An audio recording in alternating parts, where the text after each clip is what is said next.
Bonjour à tous, je suis Guillaume Rose, je suis le directeur général exécutif du Monaco Economic Board et je suis ravi de vous proposer un nouveau webinaire sur un sujet que l'on a encore relativement peu évoqué, qui est pourtant très important. Il s'agit de l'économie éthique et durable, avec un focus que nous ferons sur ce qu'on appelle la finance bleue. Donc l'idée est de vous parler un petit peu de comment ce peut être une nouvelle source de débouchés, surtout en cette période particulièrement troublée. Je m'adresse maintenant à nos amis anglophones qui peuvent bénéficier d'une traduction simultanée. Hi everyone, my name is Guillaume Rose. I'm the CEO of the Monaco Economic Board, and I welcome you to this webinar dedicated to ethical and sustainable economy, with a focus on blue finance. To listen to the English translation, please click on the sphere icon and choose English. Thank you very much. I switch now back to French. Durant des années, on a eu tendance à opposer finance et développement durable, rentabilité et sauvegarde de la planète.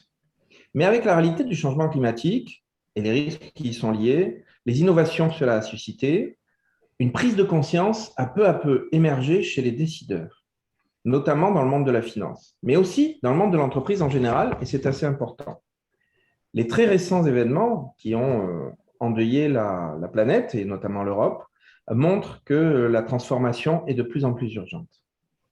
Ce que l'on vous propose aujourd'hui, c'est non seulement de montrer que l'économie éthique et durable existe, mais qu'elle constitue une véritable opportunité pour les investisseurs avec l'impact investment, sur lequel Olivier Wenden nous parlera un petit peu plus avant. Le sujet a d'ailleurs été évoqué au cours de la Monaco Ocean Week la semaine dernière, à l'occasion de la journée Ocean Innovative Platform organisée par la Fondation Prince Albert II de Monaco. Donc, pour effectuer un bilan de cette journée et bien plus largement un état des lieux de ce secteur qui est en rapide évolution, Olivier Wenden, le vice-président et administrateur délégué de la Fondation Prince Albert II, répondra aux questions que je poserai avec mon adjoint Justin Hyman, mais également aux vôtres si vous souhaitez lui en poser en ligne, et dont Justin Hyman se fera l'écho. Bonjour et merci Olivier d'être présent parmi nous. Bonjour Guillaume, merci pour l'invitation, ravi d'être avec vous. Merci beaucoup. Alors, avant d'écouter Olivier Wenden, en introduction de ce webinaire, j'ai le plaisir de donner la parole à rien de moins qu'Hervé Ordioni, le président de la commission pour la promotion de la place de l'Association monégasque des activités financières, afin d'évoquer le point de vue des spécialistes de la finance à Monaco, tout particulièrement. Alors, bonjour Hervé, merci d'être parmi nous et tout de suite, c'est à vous. Merci Guillaume, merci à tous, merci aussi d'avoir permis à la MAF de s'exprimer devant vous tous.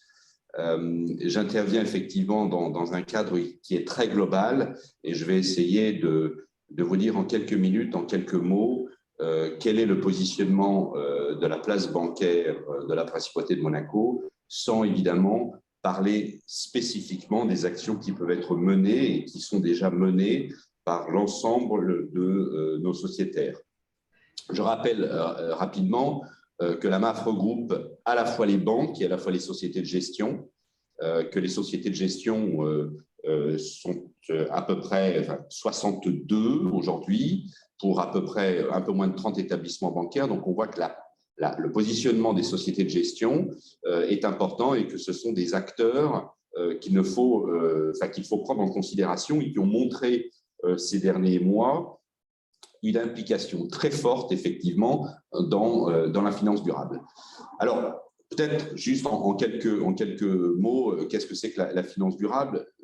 Très clairement, c'est une vision de la finance qui vise à privilégier des opérations financières qui tiennent en compte de critères extra-financiers dans un but de soutenir l'économie réelle. Donc, c'est pour ça, mon cher Guillaume, c'est important de rappeler qu'effectivement, les entreprises sont au cœur de ce système. Donc, il s'agit effectivement de soutenir l'économie réelle et des projets de long terme au travers de critères que l'on résume comme des critères ESG, E pour environnementaux, S pour sociaux et G pour gouvernance. Encore une fois, il s'agit de critères extra-financiers et donc ça nécessite la prise en compte et la définition de normes communes. Et c'est pour cette raison que l'Europe, notamment, est extrêmement active en matière de réglementation ou de régulation. C'est ce qu'on appelle la taxonomie européenne en la matière. Il y a beaucoup de choses à mettre en place pour que là aussi la réglementation soit durable. Donc on voit que cette notion de durabilité, elle est effectivement très vaste. Dans la finance durable, on peut distinguer un certain nombre de choses, un certain nombre de sous-segmentations. D'abord, l'investissement responsable, qui est une incitation à effectivement mettre en place, définir et publier les critères extra-financiers d'intérêt pour les investisseurs, pour chaque entreprise. L'investissement vert, c'est effectivement l'investissement qui est spécifiquement destiné à la transition énergétique. Alors, on peut ensuite parler de l'investissement bleu, je pense qu'on y viendra avec Olivier Wendel, c'est effectivement très intéressant. Et puis, l'investissement solidaire, là, qui vise effectivement à intégrer plus spécifiquement des critères sociaux, des critères culturels visant à intégrer des gens issus de milieux défavorisés ou de cultures différentes. C'est effectivement une approche sociale et solidaire de la finance. Alors, une fois que j'ai dit tout ça, c'est vrai que les banques et les sociétés de gestion sont plutôt des acteurs peu polluants d'une manière générale, puisqu'effectivement, notre activité est une activité tertiaire, mais nous sommes un nœud, un carrefour de communication entre des investisseurs qui ont des projets à financer et des épargnants ou des institutionnels qui ont des capitaux à placer. Donc, notre rôle, finalement, de mettre ensemble des gens qui ont des intérêts communs, c'est effectivement ensuite d'arriver à orienter ces capitaux vers la finance durable, et c'est l'objectif très clairement de l'ensemble des acteurs de la place bancaire. Alors, peut-être donnons juste un exemple effectivement de ce que l'on peut trouver sur la place. Mais déjà arrivé de citer l'exemple d'un fonds d'investissement qui s'appelle le fonds Jinko, selon un arbre bien connu qui existe d'ailleurs en principauté de Monaco. Peut-être qu'Olivier en dira un mot tout à l'heure. Et quel était l'objectif de ce fonds qui a maintenant plus d'une quinzaine d'années, et qui s'est fait en 3 phases successives et qui fonctionne très bien? C'est simplement un constat qu'à partir des années 90, il y a un certain nombre d'entreprises qui étaient en périphérie des villes et puis qui ont délocalisé leurs zones de production, que ce soit en Europe ou à l'extérieur de l'Europe, et ces friches industrielles sont restées comme ça en jachère, tout simplement parce qu'effectivement, il fallait dépolluer ces sites avant de les rendre de nouveau constructibles et de pouvoir intégrer ces territoires dans la ville au travers d'équipements collectifs, de stades, de jardins ou de logements, que ce soit des logements sociaux ou des logements publics. Donc, ce fonds Jinko, effectivement, travaille avec les pouvoirs publics, dépollue des sols et ensuite les rend à la société civile. Donc, on a effectivement, dans cet exemple, très clairement, on voit effectivement l'impact de la finance durable. La place de Monaco s'est mobilisée l'année dernière, notamment grâce à l'initiative de notre conseiller de gouvernement, ministre des Finances et de l'Économie, Jean Castellini, puisque un groupe de travail appelé Monaco Finance Durable a été constitué. Nous nous sommes réunis à maintes reprises et nous avons cherché à voir ce qu'il était possible de faire en principauté de Monaco, au travers des acteurs de la place, pour effectivement faire savoir notre savoir-faire. L'idée tourne autour de 4 initiatives que nous déroulons au fur et à mesure. La première, c'est effectivement de désigner dans chaque établissement de la place, banque, société de gestion, un correspondant dédié ESG, et nous allons essayer de les regrouper. Et nous avons le projet de créer effectivement une association des responsables ESG. Nous avons tous dans nos établissements bancaires des responsables compliance, des responsables opérationnels, des responsables financiers. Il nous faut un responsable ESG et il faut que ces responsables ESG puissent discuter entre eux et amener des initiatives au niveau de la place bancaire. Donc, je crois que c'est effectivement quelque chose de très important. La deuxième chose qui, à notre avis, est très importante, c'est que l'ensemble des banquiers et l'ensemble des responsables de clientèle et une formation en finance durable, qu'elles soient capables effectivement à la fois de parler des produits et services de leurs établissements, mais à la fois des actions qui sont menées au niveau de la place de Monaco. Ensuite, c'est un projet qui est compliqué, qui est très ambitieux, mais je crois qu'on doit être capable effectivement de le mener. C'est d'arriver à avoir un reporting en matière de ESG qui soit commun à l'ensemble des acteurs de la place, notamment pour pouvoir discuter et partager des critères simples tels que l'impact net en matière de CO2, tels que les eaux fournies, économisées ou traitées, tels que les énergies renouvelables générées, le cas échéant dans le cadre des investissements qui sont faits, ou les matériaux récupérés, les déchets traités. Voilà, ce sont des critères effectivement qu'on pourrait arriver à agréger et partager avec l'ensemble des clients de la place bancaire. Et puis, il y a une quatrième ambition qui va sans doute prendre un petit peu de temps, c'est effectivement d'arriver à ce que Monaco soit un pôle reconnu en matière de conférences et d'échanges internationaux sur le thème de la finance durable. Voilà toutes les idées effectivement que l'on essaye, sur lesquelles on travaille et qu'on essaye de faire partager à l'ensemble de nos membres. J'ai peut-être été un petit peu long, mais voilà, mon cher Guillaume, où en est la situation de notre côté. Alors, pas du tout. Je pense, Hervé, que vous avez été assez exhaustif et ça, c'est très bien. Je note particulièrement la proposition finale de faire de Monaco un lieu d'échange sur la finance durable. Je pense que Monaco, la principauté, a tout à gagner à se retrouver un lieu, je dirais, réputé en termes d'échange justement sur ces problématiques-là. Et précisément, un des fondements de la nouvelle économie monégasque, c'est de capitaliser sur l'image que nous avons et qui est en très grande partie apportée par la puissance de la volonté du souverain, notamment au travers de sa fondation, la Fondation Prince Albert II. Et justement, c'est une excellente transition pour demander tout de suite à Olivier Wenden, poser la première question que je souhaiterais lui poser. Olivier, la Fondation Prince Albert II existe déjà depuis 15 ans maintenant, même un petit peu plus. Pouvez-vous nous rappeler rapidement son but et ses principales actions et projets? Oui, avec grand plaisir. Merci Guillaume. Comme vous le dites, la Fondation a déjà un peu plus de 15 ans. Alors, pour remettre les choses dans leur contexte, ça a été une décision très forte du prince Albert II de Monaco, puisque moins d'un an après son accession sur le trône, il crée sa propre fondation. Pourquoi est-ce si unique? Eh bien, parce qu'aujourd'hui encore, c'est la seule organisation non gouvernementale qui est présidée par un chef d'État en exercice. Donc, rien qu'en tant que tel, c'est quelque chose d'unique, qui permet à la fois de mener, bien entendu, des projets sur le terrain en soutien à d'autres ONG ou d'autres partenaires, qu'ils soient universitaires notamment, ou des centres de recherche de par le monde. Nous sommes très actifs en Méditerranée, dans les régions polaires et dans les pays en voie de développement. Pourquoi?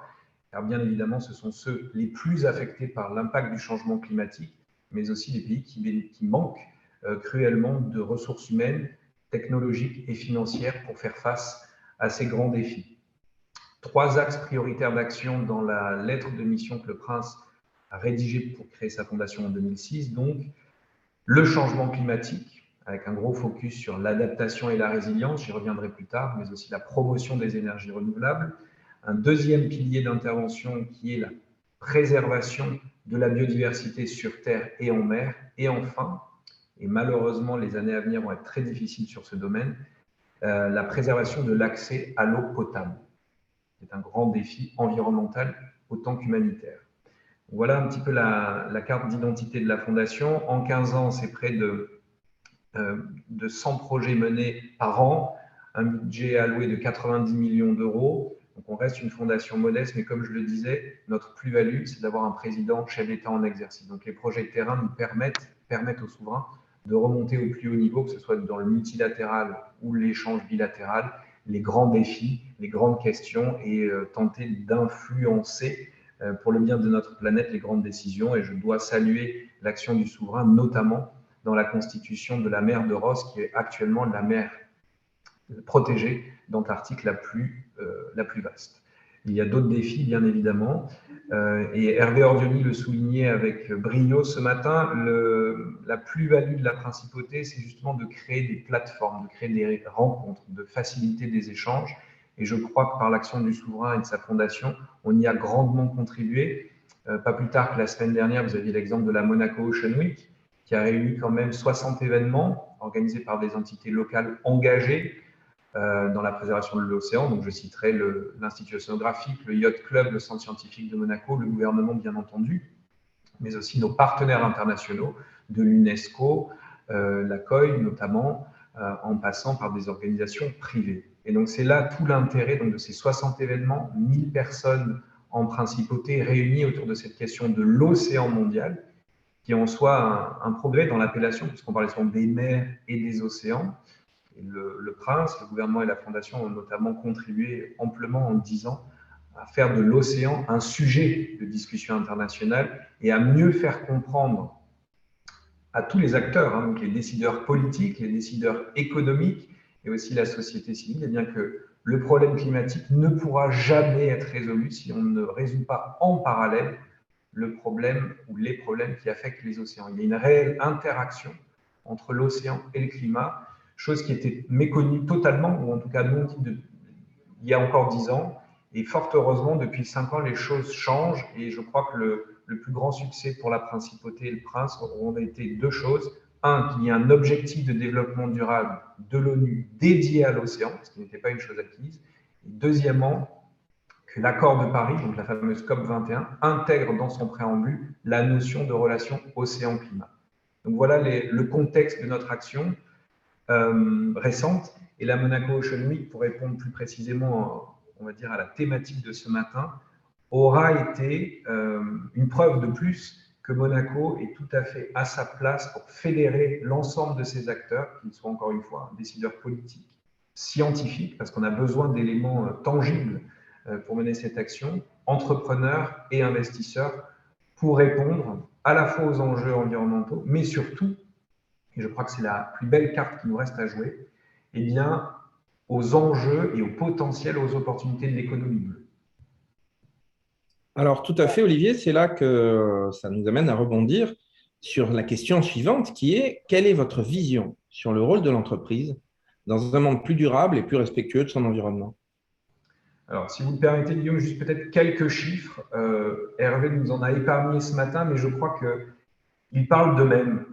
Je vais commencer par l'Union européenne. L'Union européenne, c'est 4 millions d'emplois directement liés à l'océan, ce qui représente à peu près 1,3% du PIB quand même de l'Union. Et encore, ce sont des chiffres de 2019. L'économie bleue, ça représente quoi officiellement? Au niveau de l'Union européenne, ça regroupe le secteur de la pêche, de l'aquaculture, du tourisme côtier, du transport maritime, des activités portuaires aussi, on sait combien elles ont été impactées par le Covid. Ça regroupe également la construction navale et l'extraction minière au sens large en mer. Donc c'est quand même très large comme acception. Ensuite, au niveau mondial, là encore, juste deux chiffres. Selon la FAO, on estime à 60 millions de personnes qui travaillent directement dans le secteur de la pêche et qui dépendent de l'aquaculture. Pas un chiffre négligeable. Et dans l'économie mondiale, les océans représenteraient, selon l'OCDE, 1500 milliards de dollars par an de revenus.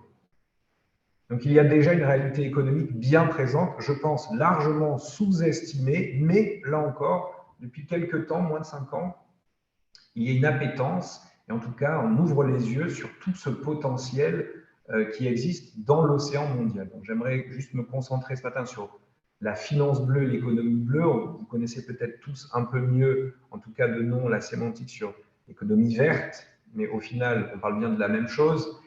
Mais je crois qu'on a quelque chose d'encore plus récent et de plus intéressant, à la fois pour Monaco, nos investisseurs et nos entreprises, lorsque l'on parle de l'océan, où Monaco a effectivement une légitimité notamment historique. Donc pour en revenir à la Ocean Week, ça a été effectivement une grande première de parler de ces grandes thématiques. Donc je reviens sur le carbone bleu, très grand défi des années à venir. Donc on parle beaucoup des mangroves, de la posidonie, du krill, des baleines qui sont des puits de carbone aussi. Je ne sais pas si vous avez vu dans la presse, mais c'est avéré scientifiquement. Les baleines ont un potentiel d'absorption du carbone de par leur cycle de vie et de par ce qu'elles consomment et rejettent en mer, qui est phénoménal. Et donc, ce qui pourrait donner une plus-value économique à un animal qui jusque-là avait une valeur économique pour être chassé et enfin consommé. Donc on peut inverser la tendance aussi dans la perception que l'on a de nos espèces et de notre environnement qui peut s'avérer très intéressant donc dans l'approche du carbone bleu. Il y a aussi un potentiel économique incroyable dans l'alimentation bleue. On parle beaucoup d'alimentation du futur, mais en mer, il y a les produits comme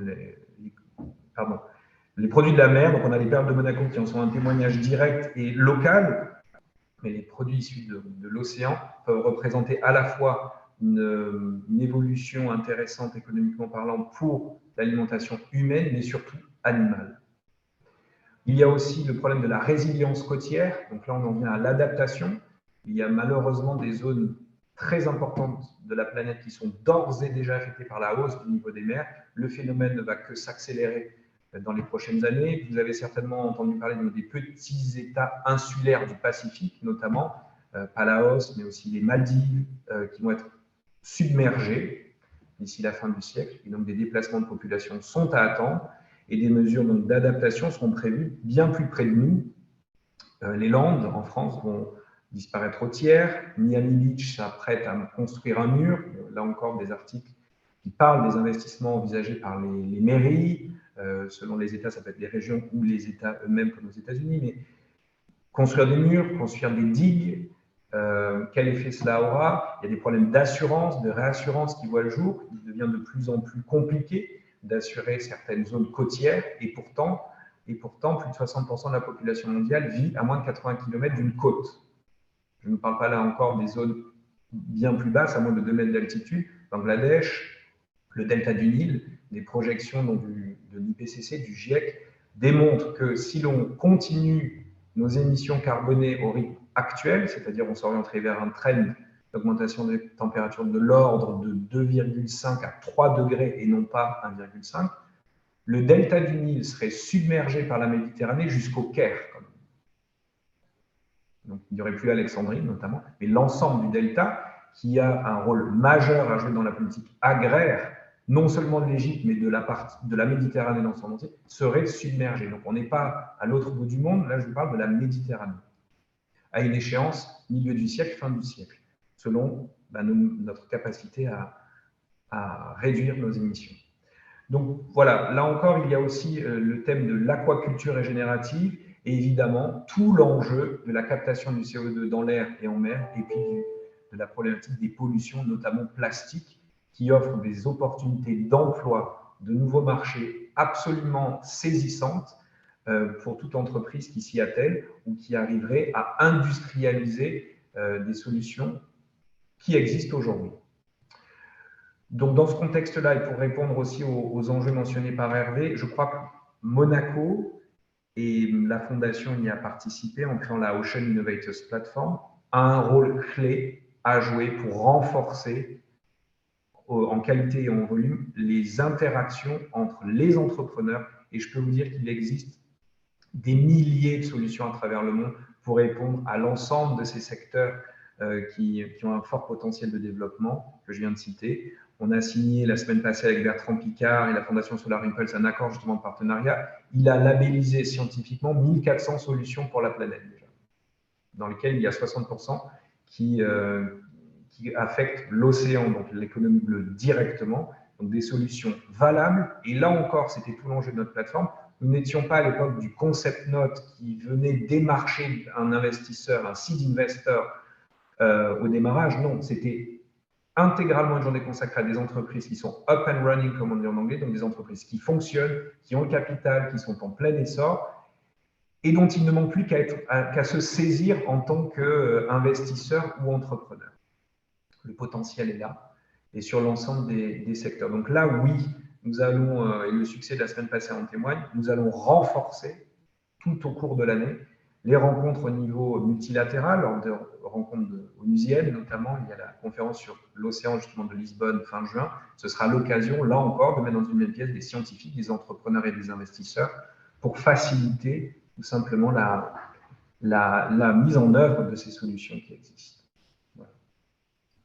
Merci Olivier, voilà une bonne réponse, des indices, des idées, des opportunités. Alors au début, Hervé nous a parlé donc de la finance bleue, de la finance éthique. De votre côté, quel est le rôle de la finance bleue pour soutenir les entreprises dans leur développement?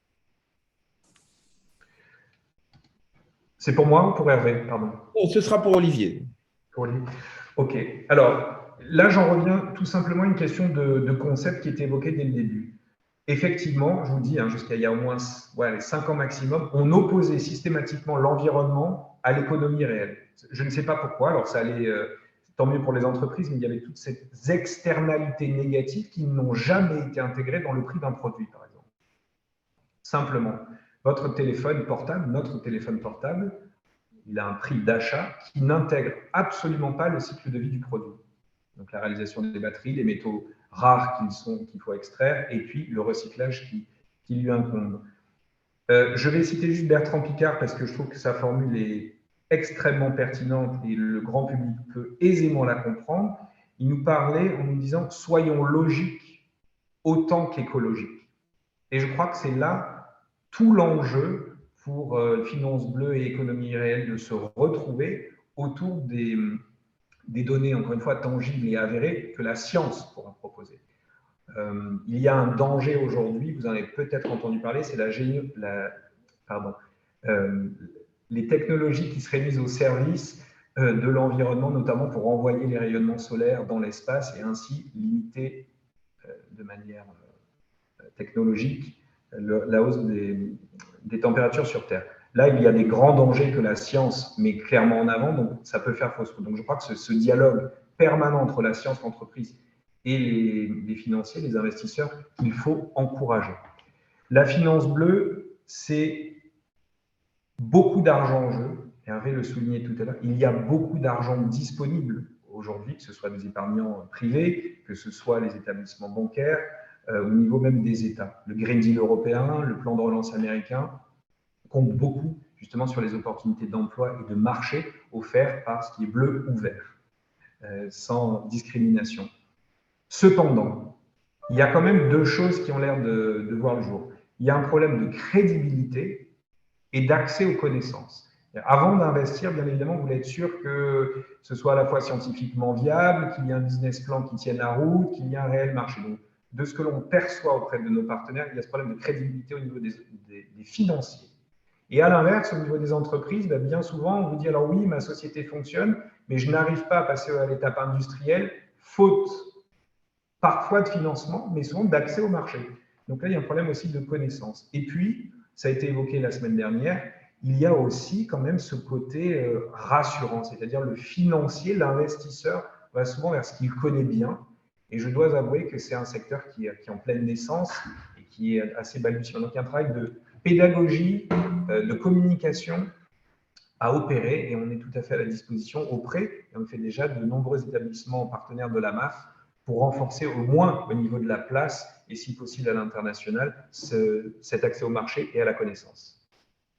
Donc, vous parlez bien d'un dialogue entre, d'un côté, la Fondation Albert II et puis de l'autre, la MAF et les institutions financières. Tout à fait. Tout à fait. Alors, précisément, du coup, je ne peux pas m'empêcher de poser la même question à Hervé Ordioni. Je rappelle cette question. Quel est le rôle de la finance bleue pour soutenir les entreprises dans leur développement? Je crois que c'est un rôle qui est de toute façon qui est essentiel et pour compléter effectivement ce qu'a dit avec talent Olivier, c'est que il y a une prise de conscience, pas simplement auprès de ceux qui constatent finalement un certain nombre de dégradations, que ce soit dans les océans, sur le littoral, mais la prise de conscience, elle est auprès des investisseurs.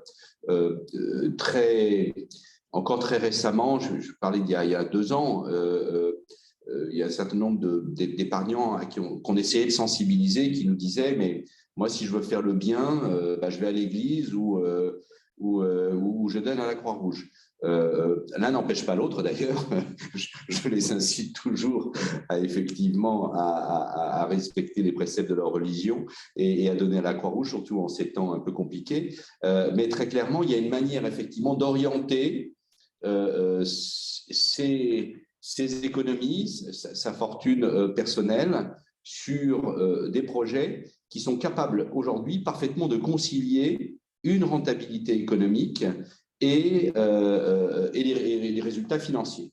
Alors, la finance bleue, effectivement, elle s'oriente très clairement sur un pan de la finance verte et je crois que nous, en Principauté de Monaco, encore une fois, nous avons peut-être une sensibilité qui est encore plus accrue sur cette finance bleue. Alors, comment peut-être arriver à faire partager encore plus les choses? Alors, on l'a dit et on le répète, je crois qu'effectivement, les conférences internationales trouvent ici, en Principauté de Monaco, effectivement une bienveillance toute particulière et historique d'ailleurs, grâce à notre souverain. La deuxième chose, et peut-être que c'est une idée qui me vient tout de suite en parlant avec vous, c'est peut-être que je pourrais, et je vais le faire, inciter l'ensemble des membres de la MAF à communiquer sur notre site Monaco for Finance sur tous les projets d'investissement en actifs liquides ou illiquides qu'ils ont et qui sont directement orientés sur la finance bleue. Et comme ça, nous porterons l'accent très clairement sur ce type d'investissement. Et grâce au site de la MAF, eh bien, l'ensemble des adhérents pourra communiquer auprès d'un public très large, puisque l'accès au site est réservé à tous, sur l'ensemble, effectivement, des solutions en termes de produits et de services qui sont proposés en Principauté de Monaco. Merci Hervé, voilà une bonne réponse. Eh bien, écoutez, c'est même une proposition très concrète. Ça me plaît beaucoup. Ça nous plaît beaucoup au MEB de pouvoir donner du concret aux entreprises, aux banques, enfin aux acteurs de l'économie en général. Alors, du coup, on parle de concret. J'aimerais bien finir cette mini-interview d'Olivier Venden en lui demandant comment est-ce que la Fondation Albert II accompagne les investisseurs? Excellente question. Alors, restons dans le concret. Je rebondirai sur la proposition d'Hervé en proposant, s'il admet, que l'on puisse soumettre sur le site de la MAF les fameuses 1400 solutions donc, qui ont été portées par la Fondation Solar Impulse et que la Fondation Albert II a totalement, à laquelle on adhère totalement et qui peuvent présenter, là encore, des opportunités pour les entreprises locales et internationales pour les mettre en œuvre. Donc ça, c'est juste de l'information pure. On peut en parler après, mais ça peut être sympa. Voilà, oui, pardon, cher Olivier, de vous couper la parole, mais c'est une proposition qui effectivement me fait extrêmement plaisir. Je regrette de ne pas l'avoir eue d'ailleurs, cette idée. Bien évidemment, et d'ailleurs le site de la MAF est fait pour ça, le Monaco for Finance est fait pour ça, c'est pour partager les initiatives pour la Principauté de Monaco et celle-là est tout à fait louable. Donc oui, bien évidemment, on le fera. Dès lundi, on s'activera. Eh bien, avec grand plaisir. Merci Hervé. Et puis alors, là encore, restons dans le concret. Je vois un écueil, effectivement, d'un point de vue investisseur, c'est le temps. Voilà. Le retour sur investissement prend habituellement plus de temps lorsque l'on se met sur des sujets environnementaux. Et donc là, la semaine passée à la Ocean Innovators Platform, il y a eu l'exemple inverse, qu'il y a des fermes d'algues. Et vous connaissez peut-être le potentiel donc, des algues, là encore, hein, alimentation humaine. Évidemment, tout le monde pense maki, sushi. On ne parle pas du tout des mêmes algues, soyons honnêtes. Mais il y a un potentiel vraiment phénoménal au niveau des algues en médecine, en alimentation et surtout, j'insiste, l'alimentation animale qui est malheureusement une des causes principales à la fois des émissions de gaz à effet de serre, de déforestation et de captation de la ressource eau. Donc, il y a un potentiel sur les algues.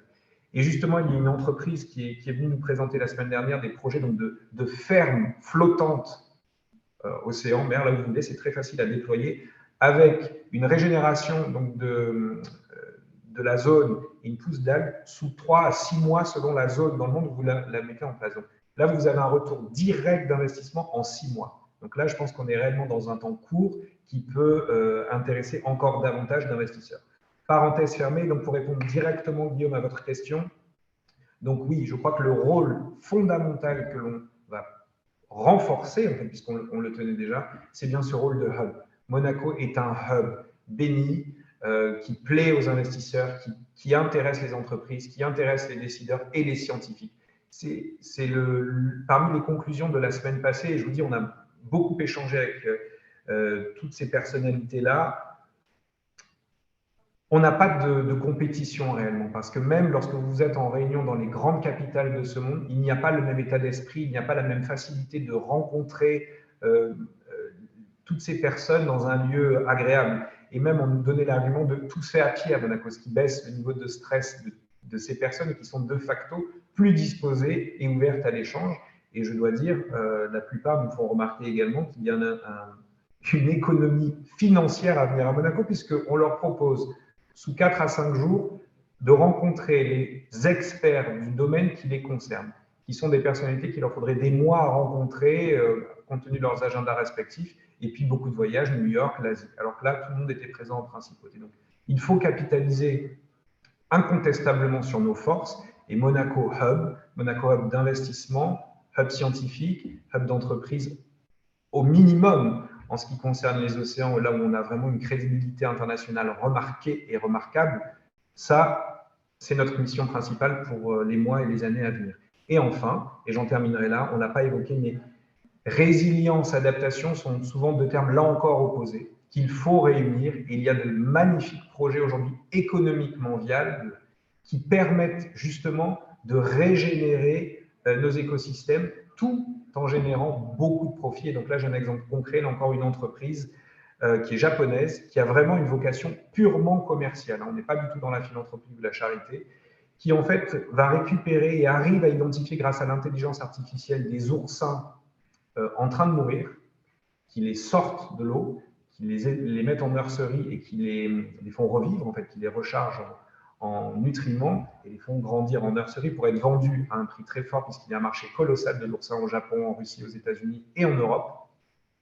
Et en retirant ces oursins malades du plancher océanique, ça permet au kelp, donc là encore une algue, de repousser, et ça a une vertu conséquente sur la renaissance de la biodiversité. Donc là, on a ce qu'on appelle le triple win, donc le triple gain, à la fois profit économique direct, rapide, bienfait sur l'environnement, biodiversité, et donc potentiel en termes d'emploi derrière. Donc ça, c'est ce type de solution qui existe aujourd'hui, qu'il faut mieux faire connaître auprès du public, des décideurs et des entreprises. Merci, et merci beaucoup, Olivier.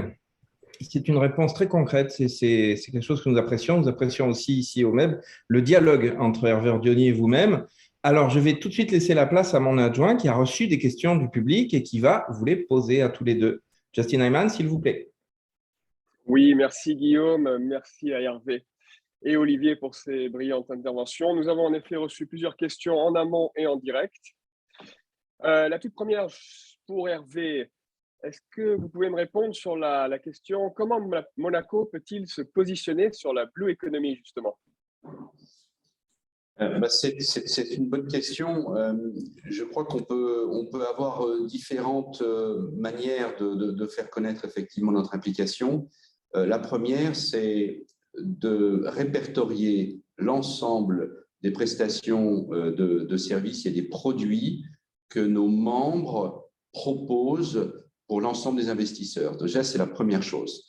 La deuxième chose, c'est effectivement, puisqu'on parle de ces conférences internationales, c'est d'être plus étroitement associé, je crois, à la Fondation du Prince et donc à Olivier Vanden, et de voir comment on peut communiquer ensemble.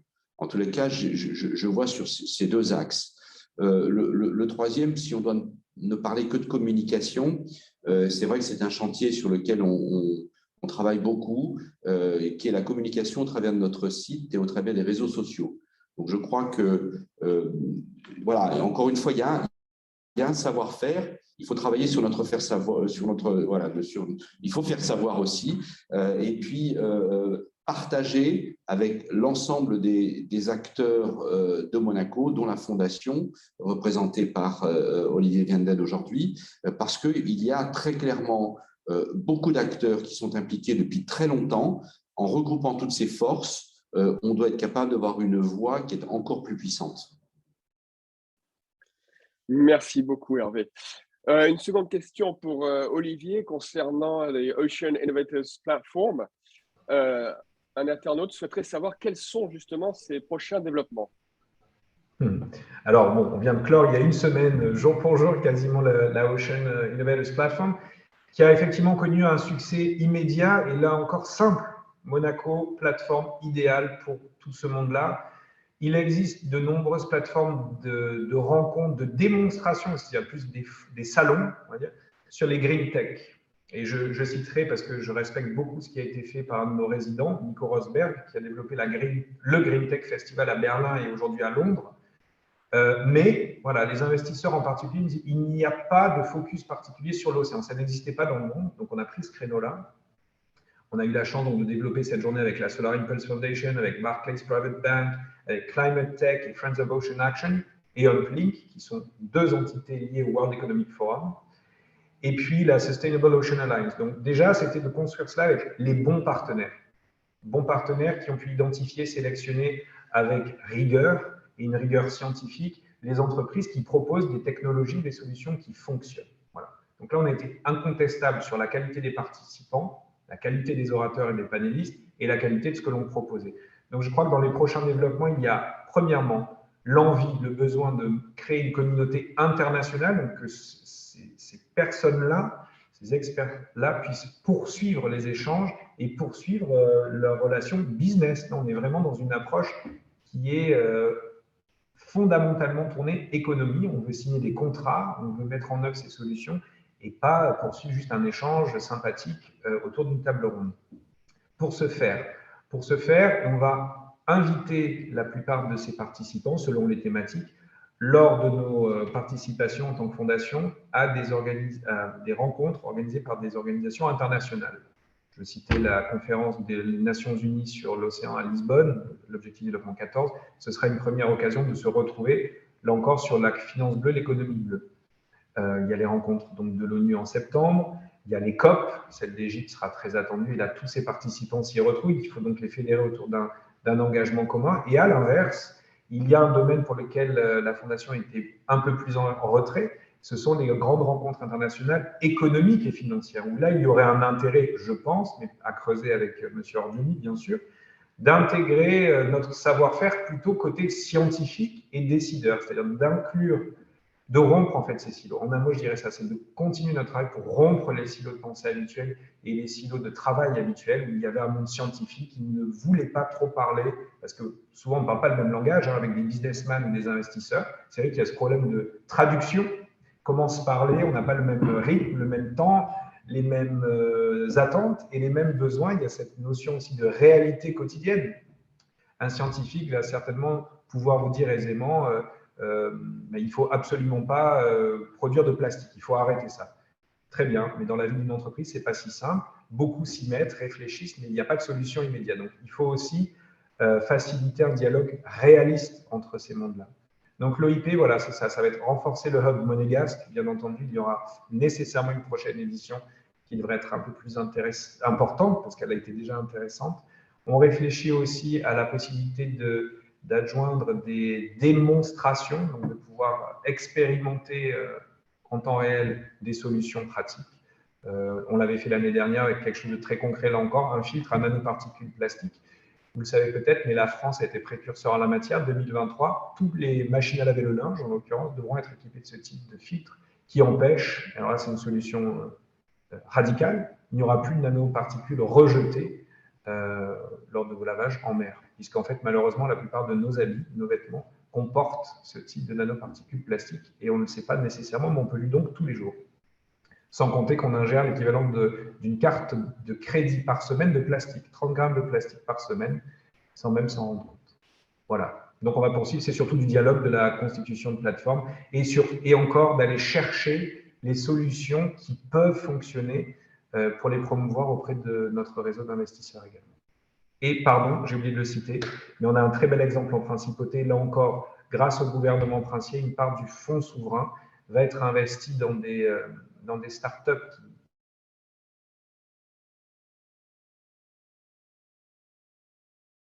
de 20 millions d'euros qui a été réalisé par Future Planet Capital, donc sous l'égide du département des finances, et pour lequel fonds la Fondation va apporter son expertise technique et scientifique. Merci Olivier pour cette réponse très claire et je me souviendrai de cette anecdote concernant les cartes de crédit, une par semaine. Une question maintenant pour Hervé. Une partie prenante de la Monaco Finance Durable a lancé l'association des investisseurs responsables en août dernier, justement, pour réunir, former, mettre à jour l'actualité destinée aux responsables ESG. Pourquoi créer cette association?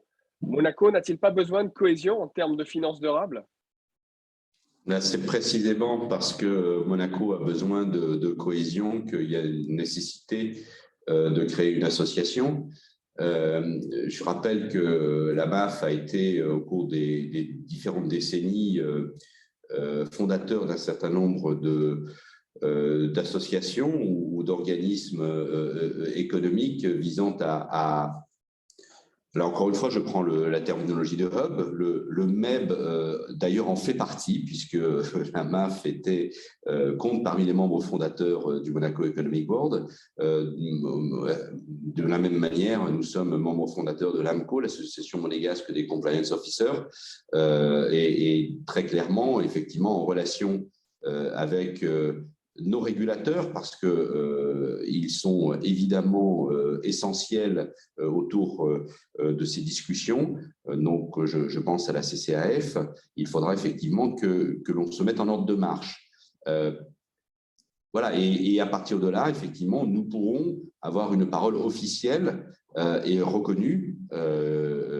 Et à partir de ce moment-là, encore une fois, entamer des partenariats, des discussions, des collaborations avec tous les acteurs de la place de Monaco. Et il est important qu'effectivement, il y ait une association qui a un sceau officiel et reconnu par l'ensemble des membres de la MAF. Je crois que c'est important d'avoir une seule et même voix en ce qui concerne la MAF.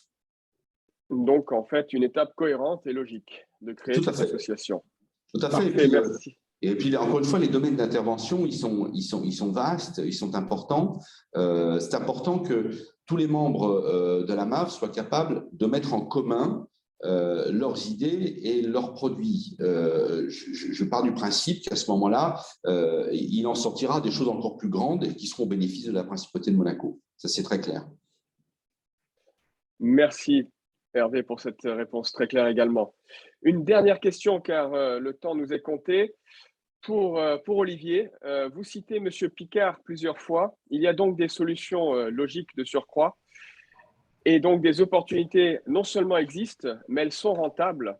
Vous voyez plus qu'une prise de conscience aujourd'hui. Les choses, selon vous, avancent dans le bon sens. Vous êtes donc optimiste pour la suite et notamment avec un rôle de hub pour Monaco.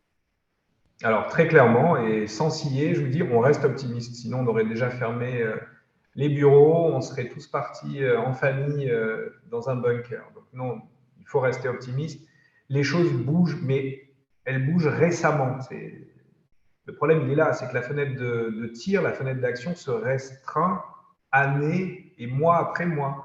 Les experts, oui, c'est 2030 l'échéance. Donc, on a beau dire c'est la dernière décennie, mais c'est plus une décennie. On est déjà en 2022, donc il reste que 8 ans pour vraiment acter et avoir déjà mis en œuvre les premières solutions et connaître les premiers résultats. Donc, l'inquiétude, elle est là. C'est le temps qui nous reste pour agir. Donc, l'optimisme tient au fait que depuis, encore une fois, 5 ans, 2 ans, le monde du business n'a plus trop le choix. Alors, il y a une double poussée. Il y a effectivement les consommateurs, et j'en parlais avec je ne peux pas le citer, mais un grand groupe international qui est pourtant français, mais vraiment un groupe multinational, qui nous exprimait très clairement les choses, c'est que les consommateurs sont les millennials aujourd'hui. Effectivement, la jeunesse née en 2000, ils sont aujourd'hui consommateurs. Et il y a une très forte pression dans la décision d'achat pour des normes éthiques et environnementales. Donc, la pression qui vient du bas. Donc, les consommateurs mettent la pression sur les entreprises pour changer. Et on voit déjà les résultats avec beaucoup de R&D, notamment dans le packaging, la substitution des nanoparticules dans les cosmétiques et les dentifrices, parce que la réalité est là, c'est dans notre quotidien, on est envahi par les nanoparticules notamment. Mais il n'y a pas que les pollutions plastiques à prendre en compte. Il y a en fait aussi une pression par le régulateur, et c'est là où il y a eu beaucoup de retard. Ce n'est pas si simple au niveau national et au niveau international encore moins, mais les choses ont évolué. Je citais la France, 2023, quand même ça va très très loin dans la fin des plastiques à usage unique. Monaco était précurseur en la matière, mais les nanoparticules, c'est plus compliqué à limiter et la France essaie en tout cas de le faire. Il y a aussi en débat à l'ONU, c'est très récent, un petit mois, un traité international pour freiner et empêcher les polluants plastiques d'arriver en mer. Donc ça, ce serait décisif, puisque s'il y a un traité international, il pourrait donc y avoir des sanctions à l'encontre des États et des entreprises polluantes. Il ne faut quand même pas oublier que la France reverse plus de 10 000 tonnes de plastique par an en Méditerranée. Donc même nos pays développés et voisins et qui font des efforts, on n'est pas neutre en la matière. Donc il y a des choses à faire aussi chez nous. Donc ça, c'est l'approche top to bottom et bottom up qui marche bien, qu'il faut accélérer. Donc oui, Monaco a là encore une carte à jouer sur la mise en réseau, la plateforme. Et puis, ce qui manque peut-être juste dans cette question, c'est si les solutions existent, qu'elles sont profitables, qu'elles créent de l'emploi, pourquoi elles ne sont pas plus largement mises en œuvre? Alors, quand même, il y a un aspect psychologique fort, et je l'évoquais tout à l'heure, mais déjà, il faut avoir une connaissance. C'est encore des solutions qui sont nouvelles, une approche d'investissement, et Hervé me contredira peut-être, mais qui reste nouvelle. Ce n'est pas dans les habitudes des dernières décennies de procéder ainsi, donc il faut encourager certainement, mieux faire savoir d'autre part, et là, Monaco est tout à fait à sa place sur le sujet. Olivier, nous venons de recevoir une petite question justement concernant M. Picard. Dans quel projet la Fondation a-t-elle accompagné concrètement M. Picard ces dernières années, à part le tour du monde, bien sûr, en machine aérienne à énergie solaire? Est-ce qu'il y en a d'autres que vous pouvez mentionner à venir, peut-être? Alors, à venir, certainement, mais pour répondre là encore de manière pragmatique, non. Il y a eu Solar Impulse qui a catalysé, il faut bien se rendre compte, Bertrand Piccard n'a jamais voulu démontrer que dans les 10 prochaines années, il y allait avoir un avion commercial solaire. Ce n'était pas du tout le but. C'était de catalyser les ressources existantes, la technologie existante en 2015. Donc, même lui, en 2012-13, il avait commencé à construire son avion, pour démontrer qu'en l'état des connaissances et en l'état de technologie, on pouvait déjà assurer un vol perpétuel sans utiliser de pétrole. Donc, c'était surtout ça, en fait. Donc, un défi sportif, technologique et puis médiatique.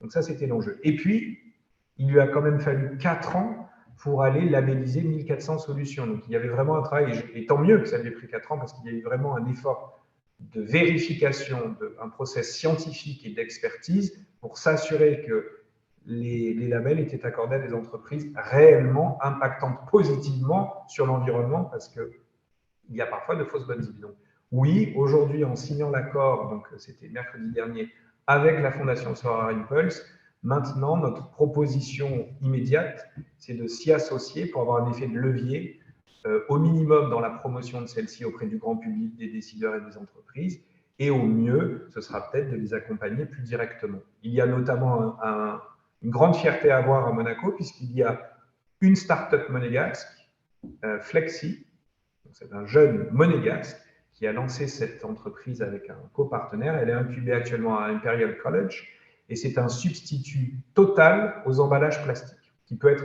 ingéré. Vous pouvez le manger, la démonstration a été faite. Donc, voilà, on a bien à Monaco une entreprise qui cartonne, enfin une start-up qui cartonne, qui a été en plus labellisée par Solar Impulse et que la Fondation surveille de près, si je puis dire. Merci Olivier. Les questions affluent, une toute dernière puisqu'on vous a en direct. Un des participants souhaite savoir quel est le meilleur moyen, le plus efficace en termes de gestion de votre temps pour vous présenter des projets avec un impact environnemental qui répondent à certaines problématiques et contraintes qui ont été évoquées durant ce webinaire, notamment au niveau de l'accès de l'eau dans des zones géographiques spécifiques. Très rapidement, merci. Moins d'une minute, vous allez voir. Merci pour cette question. C'est effectivement très simple et dans un souci d'efficacité, la Fondation ouvre tous les ans du 1er juin au 30 juin sur la page d'accueil de son site web un appel à projet. Dès le mois de mai, au plus tard, mais dès le 1er mai, vous verrez sur cette page d'accueil, donc c'est déposer un projet, vous ne pouvez pas vous tromper, les modalités de dépôt et surtout les thèmes prioritaires qui seront consacrés à cet appel à projet. Voilà, je ne peux pas faire plus simple. On a des dossiers formatés et donc accessibles en ligne très simplement.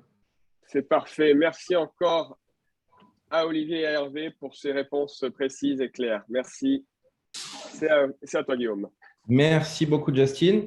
Eh bien, il ne me reste plus qu'à remercier les participants de ce débat que je trouve a été de très haut niveau et que vous pourrez retrouver en ligne sur meb.mc. Je vous invite à le faire partager parce que je pense que c'est un débat qui nous a appris beaucoup de choses.